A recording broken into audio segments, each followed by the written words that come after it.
안녕하세요. 하루필스 말씀 충전 하필 큐티 조정환입니다. 오늘 함께 나눌 하나님 말씀은 전도서 1장 12절에서 18절까지 말씀입니다. 나 전도자는 예루살렘에서 왕이 되어 이스라엘을 다스리는 동안에 하늘 아래에서 되어지는 온갖 일을 살펴서 알아내려고 지혜를 짜며 심혈을 기울였다 라고 이렇게 되어 있습니다. 여기에서 이 주어가 어떻게 되어져 있는지를 함께 살펴봤으면 좋겠어요. 나 전도자가 지혜를 짜고 심혈을 기울였다 라고 이렇게 되어 있습니다. 지혜를 짜내어서 심혈을 기우는 것의 주체가 전도자입니다. 우리는 잠언에서 솔로몬이 이야기하기를 참된 지혜의 정체가 무엇인가를 함께 나눴었는데, 그 지혜는 영원 전부터 이 창조의 때부터 작동하신 하나님의 능력이라고 그렇게 함께 나눴어요. 인격적으로 이제 이야기했기 때문에 이 지혜 여인으로 등장을 하면서 지혜 여인과 결혼하는 것이 참된 이제 인생의 진리를 발견하는 것이다라고 그렇게 이야기를 했었는데, 오늘 이 본문에서는 전도자가 지혜를 짜고 심혈을 기울이고 있는 걸 보게 됩니다. 여기에서 이 심혈을 기울이다라고 하는 것은 이 레브라고 하는 단어가 이제 마음인데요. 이 마음은 그냥 마음이 아니라 자기의 온 힘과 이 자기의 전 인격을 동원하는 그런 자기의 심령을 동원하는 그런 표현으로 우리가 읽을 수 있습니다. 그러니까 전도자가 지금 지혜를 짤 때에 온 힘을 다하여서 이 지혜를 사용하고 있는 걸 보게 돼요. 잠언에서는 이제 지혜가 우리가 얻기 위해서 노력해야 할 어떤 더 높은 차원의 그 무엇이었다면, 지금 이 본문에서는 지혜를 자신이 사용하고 있는 것을 보게 되는 건데, 여기에 어느 위치에서 이 지혜를 사용하고 있는지가 중요한 것 같습니다. 어디에서 사용하냐면 하늘 아래에서입니다. 하늘 아래에서 이 지혜를 사용했을 때의 반응과 결과물이 어떤 거냐는 건데, 괴롭다라는 거예요. 하나님은 왜 사람을 이런 수고로운 일에다가 얽매여서 꼼짝도 못하게 하시는 것인가 라고 이야기하는데, 여기에 수고롭다라고 하는 게 이제 나쁘다, 악하다라고 하는 뜻을 가진 그런 단어가 사용이 되어 있습니다. 그러니까 지금 이 수고롭게 지혜를 짜면서 심혈을 기울이는 이런 노동이 결국에는 악하다라고 하는 거예요. 노동이 과연 악할 수 있는가? 하나님께서 천지를 창조하셨을 때에 우리가 이런 지혜를 사용하고 하나님께서 주신 어떤 사명과 목적을 이루는 일들을 했을 때에 그것은 악한 것이 아니라 하나님의 목적에 맞는 선한 행위였을 텐데, 그것이 지금 악하게 경험되고 있는 것을 우리가 발견하게 되는 거죠. 전도자가 이렇게 이 하늘 아래에서 지혜를 짜는 것이 노동이고 악하다라고 하는 것을 우리가 읽게 됩니다. 여기에 이제 세상에서 벌어지는 온갖 일이라고 되어 있는데, 이것이 이 세상이라고 하는 게 원어에서는 하늘 아래에서, 해 아래에서라고 이야기해야 합니다. 우리가 어제도 함께 나눴지만 이 세번역 성경에서는 그냥 너무 단순히 세상에서라고 그렇게 번역했는데, 이렇게 해 아래에서 분명하게 좀 어떤 선을 긋는 말이라는 것을 좀 더 강조해 봤으면 좋겠어요. 이 해 아래에서 벌어지는 온갖 일을 보니까 모두가 헛되어서 바람을 잡으려는 것과 같다. 우리가 어제 함께 나눴던 것처럼 헛되고 헛되니 헛되고 헛되도다 했을 때에 이 헛됨이 이 바람과 연결되는 것은 매우 자연스럽습니다. 이제 쉼, 호흡 뭐 이런 것과도 연결될 수 있고, 안개와도 이제 이 헛된 것이 헤벨이라고 하는 것이 연결이 되어져 있기 때문에 아주 자연스러워요. 이 해 아래에서 벌어지는 이 수고를 닫자며 하는 모든 이 노동의 일들이 헛되고 바람을 잡는 것과 같다. 어떤 결과도 남길 수가 없다. 우리가 함께 살펴본 것처럼 변함없는 이 자연적 질서와 그리고 변화무쌍한 그 모든 것을 관리하고 통치하시는 분은 해 위에 계시는 하나님이시기 때문에 해 아래에서 벌어지는 일들에 대한 이런 평가들은 온당하다라고 생각을 해볼 수 있겠죠. 계속해서 읽어보면 구부러진 것은 곧게 할 수 없고 없는 것은 셀 수 없다라고 이야기합니다. 이제 구부러진 것은 곧게 할 수 없다. 한번 상처가 나고 뭔가 한번 이렇게 문제가 생기기 시작하면 그것을 다시 원래의 상태로 완전하게 복구시키는 것은 불가능합니다. 그 어떤 것도 마찬가지죠.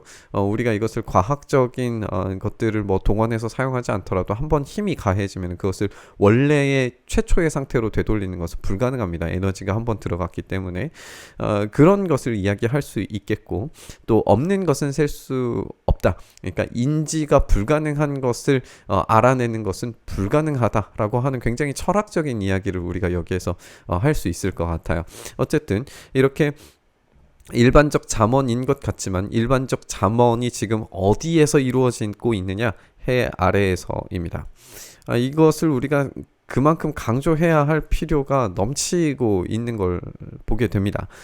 나는 장담하였다. 나는 지혜를 많이 쌓았다. 이전에 예루살렘에서 다스리던 어느 누구도 지혜에 있어서는 나를 뛰어넘지 못할 것이다. 지혜와 지식을 쌓는 일에서 나보다 더 많은 경험을 한 사람은 없다. 라고 이야기를 하면서 이 솔로몬이 이 전도자라면 솔로몬의 이 놀라운 지혜를 이제 자랑하고 그 지혜의 탁월성에 대해서 이렇게 전제한 후에 탁월한 지혜를 가지고 있는 솔로몬조차도 이것들이 헛되다고 느껴질 만큼 해 아래에서 벌어지고 있는 지혜에 대한 노동이 매우 심각한 결론을 부정적인 결론을 낳고 있다는 걸 우리가 보게 됩니다. 나는 또 무엇이 슬기롭고 똑똑한 것인지 무엇이 얼빠지고 어리석은 것인지를 구별하려고 또 마음을 기울였어요. 그러나 그처럼 알려고 하는 그것 또한 바람을 잡으려는 것 같은 일임을 알게 되었다. 그러니까 무엇이 슬기롭고 똑똑하고 무엇이 얼빠지고 어리석은 것이다 라고 하는 것은 결국에 우리가 선과 악을 판단하는 능력이라고 그렇게 생각을 해볼 수 있을 겁니다. 우리가 창세기에서 등장하는 선악과의 이야기를 우리가 떠올려 보면 인간이 선과 악을 판단하는 능력을 갖기 위해서 선과 악을 알게 하는 나무 선악과를 먹으려고 했지만 결국에 나의 선과 악을 판단하려고 하는 그 판단, 그것을 구별하려고 하는 심혈을 기울인 노력에도 불구하고 그것은 바람을 잡으려는 것과 마찬가지의 허무한 것이 되었다라고 하는 거예요.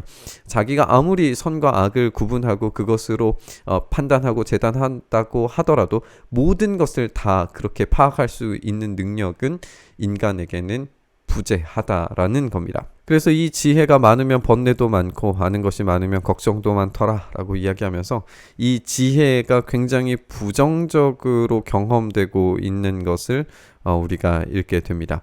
우리가 여기에서 이제 정리를 해봐야 됩니다. 지혜는 원래 좋은 것이라고 이야기했고 지혜 여인과 결혼하라고 이야기했던 솔로몬이 오늘 이 본문에서는 지혜가 부정적으로 경험되고 있는 것을 우리가 보게 돼요. 그렇다면 이 지혜가 부정적으로 경험되는 이유가 무엇인가? 궁극적으로는 이 지혜가 지금 어디에서 발현되고 있는가가 굉장히 중요한 키워드라는 거예요. 해 아래에서는 지혜가 부정적인데 그러나 해 위에 있는 하나님의 참되신 지혜는 궁극적인 능력과 긍정을 낳게 되는 거죠. 지금 오늘 본문에서 이야기하는 이 지혜의 부정적인 모든 그림자들과 감정들과 감각들은 해 아래에서 경험되고 있는 것들입니다. 이것을 우리가 생각하면서 본문을 묵상을 해야 할 것 같습니다. 우리가 이렇게 함께 살펴본 것처럼 해 아래에 있는 지혜는 한계를 가지고 있고 그것은 아무리 애쓰고 노력해서 결과물을 가지고 이야기를 해보려고 하더라도 부정적인 경험만 낳게 될 뿐입니다.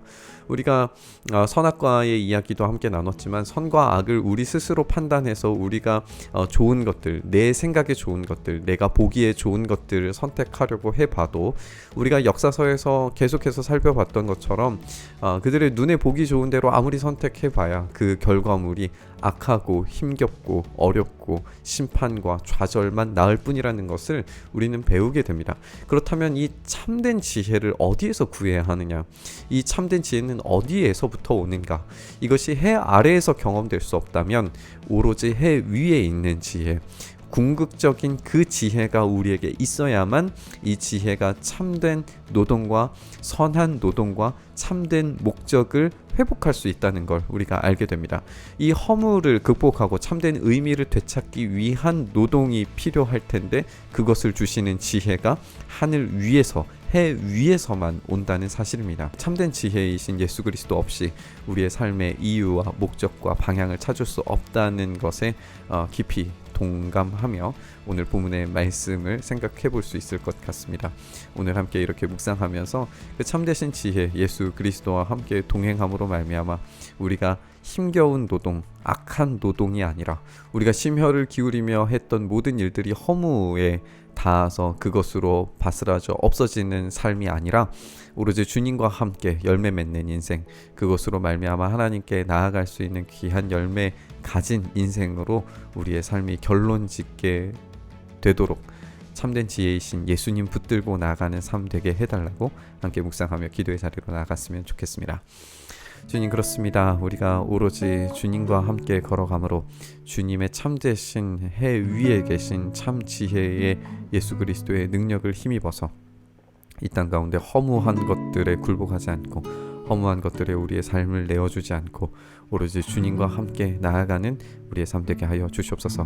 그래서 아무것도 맺지 못하는 허무한 인생이 아니라 예수 그리스도와 함께 참된 열매 맺는 인생으로 결론 맺을 수 있도록 주여 우리의 삶에 은혜 더하여 주시옵소서. 이렇게 우리의 삶 붙드시길 소망하며 우리 주님 예수님 이름으로 기도드리옵나이다. 아멘.